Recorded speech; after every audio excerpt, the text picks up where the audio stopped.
for folks watching and they're interested in this idea and they've never read, what recommendations? I mean, never read a lot, but how would you recommend somebody start? To start, one hopes, of course, that they will start as children.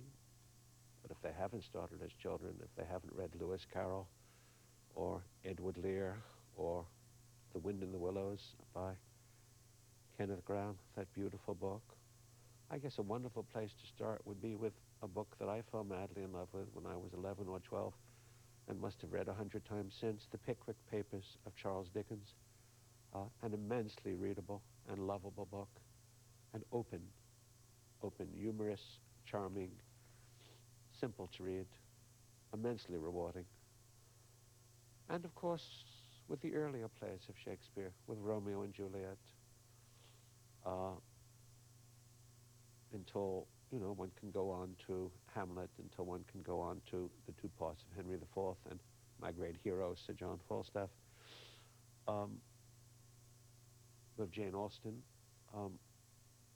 with the simpler novels like Sense and Sensibility, to begin with, but to go on to Pride and Prejudice and Emma and Persuasion, which are books of almost Shakespearean quality and intensity. What about speed? How fast should you read? I don't think there are any rules or advice on that.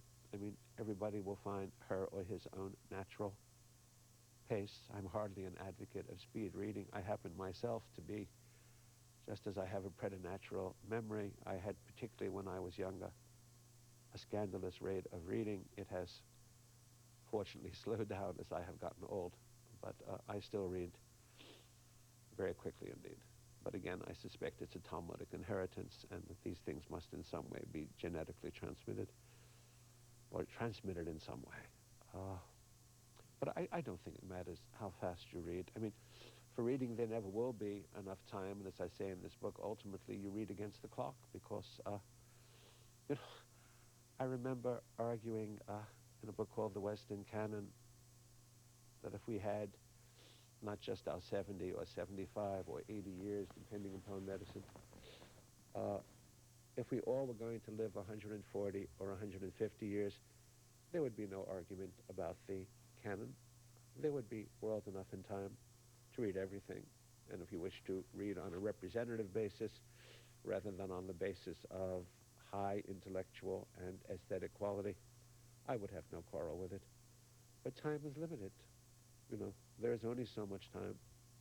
And there is so much to read that would really enhance your life. It is, as I argue in this book, not only one of the most intense of all pleasures, but I think it is the most healing of all pleasures.